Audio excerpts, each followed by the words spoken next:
In our third video on atmosphere, we will talk about how atmosphere works for the actor, and we'll be covering a useful atmosphere exercise right after this.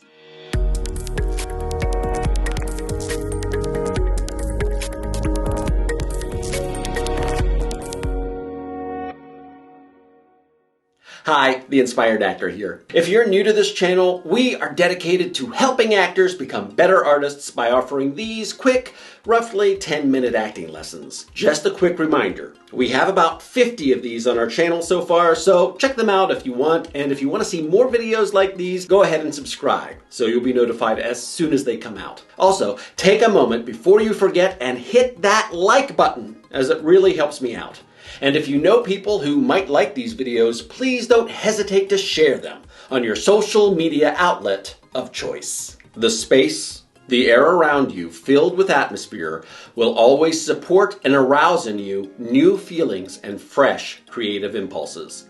Michael Chekhov. If you haven't seen my first two videos on the subject of atmosphere, don't panic. I'll put a link to them here and in the notes so you can catch up if you like. But if you're not into doing that right now, here's the Cliff Notes version. Atmosphere, specifically general atmosphere, is an intangible, dominant feeling, mood, or quality that is specific to a space or event. Chekhov described it as the living soul of the play, as opposed to the dead soul of the play, which is a ghost, and you should call someone about that. Seriously though, a sensitivity to atmospheres and the ability to create them on stage is central to the work of Michael Chekhov. It is the feeling dimension which links everything together and forges a connection between actor and audience. A play or movie without a purpose-driven use of atmosphere can fail to connect the audience with the work being performed, as well as the actors to each other, which can leave a performance, no matter how well acted by each individual, failing to be a dynamic and inspiring work of art. Atmosphere works as a second director, or maybe your own personal acting coach. Hello, I'm Atmosphere, your own personal acting coach.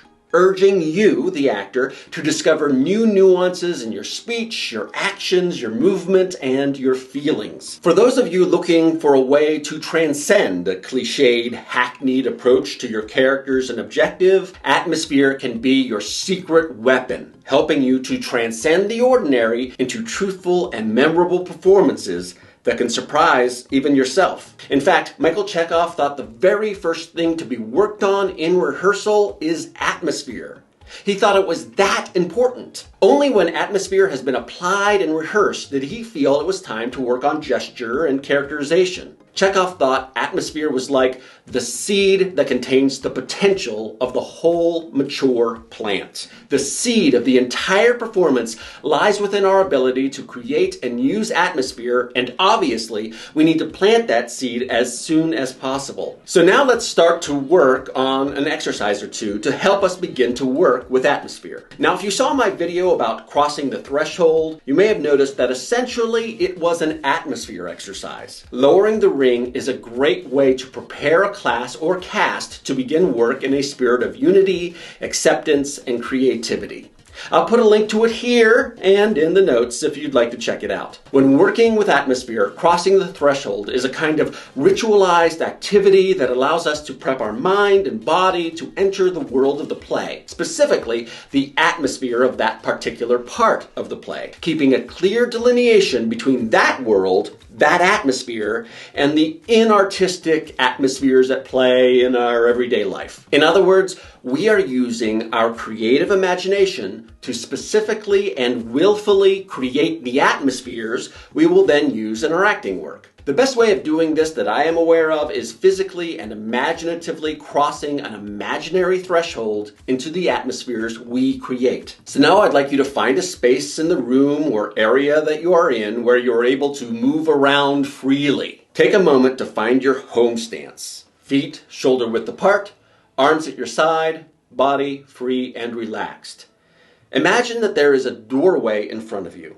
Behind that door is the atmosphere we are about to create. Imagine that the atmosphere behind that door is of joyful freedom. Now really take in that door. If you are entering into the world of joyful freedom, how might the door into that world change? Is it a revolving door, a large wooden door, a swinging double door? Let inspiration come to you without judgment and try to use your creative imagination to receive the image of the door as specifically as possible. Notice every detail you can. Be specific.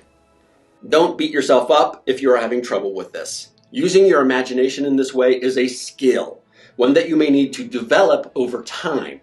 Do what you can with a feeling of ease and acceptance. You'll get better at this with practice. When you are ready, and not a moment before, physically open the door in front of you and step across the threshold into joyful freedom. Remembering your feeling of ease, begin to walk around the space.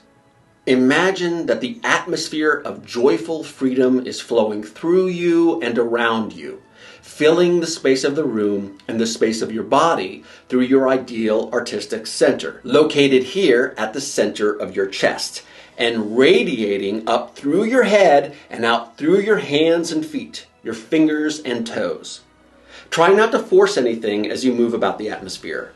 As I stated in my previous videos, this is not an invitation to play joyful freedom. That is attempting to act a state of being, which leads to mugging, overacting, and falsity. Being in the atmosphere can mean that you act in a way that is parallel to the atmosphere, in opposition to the atmosphere, or in a way that surprises yourself. There is no right way to act an atmosphere. What's important is that you are behaving truthfully using your own creative individuality. Also, you do not need to show that you are receiving an atmosphere. Once you try to perform or force the atmosphere in some way, you enter the world of cliché. In other words, you may be doing it the way it is supposed to be done, and not in a way that is truthful and inspired. If you feel your tempo quickening or slowing down, great. If you feel yourself feeling lighter or heavier, leading with a different part of your body, feeling one way or another, that's awesome.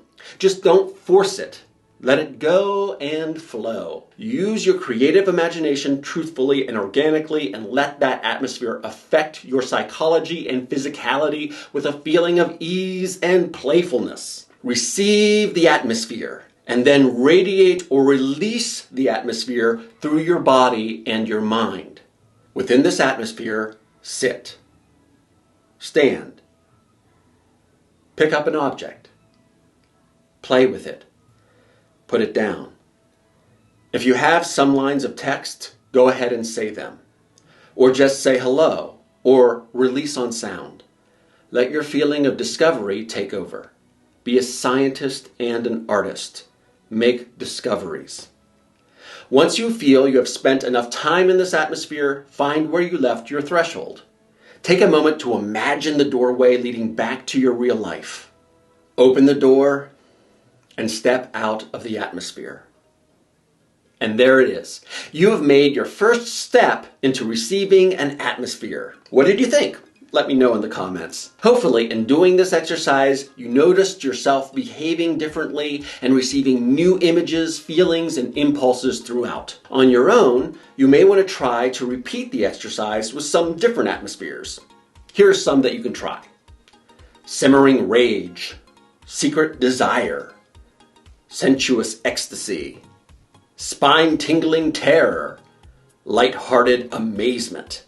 You should notice different feelings, tempos, body rhythms, and impulses with each different atmosphere. Once you have tried that, go back and do the exercises again, but this time, I invite you to use some text or a monologue that you are working on. Just remember, go at your own pace, don't push, keep it nice and easy. What working with atmosphere in this way does is that it creates a physical and mental space for inspiration in your acting. Once you begin to get into the habit of using atmosphere, you will find that it affects your acting in all sorts of ways. One of the most important ways I have found atmosphere helps is that it helps to put me fully in the world of the script, which soothes my nerves on stage and on camera, and especially in auditions. I can imagine myself walking into a space filled with joyful ease or hidden sorrow or anything that the scene calls for, instead of walking into a sterile room filled with judgment.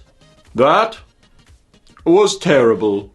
Which is how a lot of us view that audition space. You can walk out into an atmosphere of magical forest. if the scene calls for that atmosphere, instead of a large theater filled with 1,000 people. Most importantly, you can use the space to receive inspiration, a secret weapon that you have at your disposal and that you need not tell anyone about. Which reminds me, a question I often receive is, what if your director and your fellow actors don't work with atmosphere?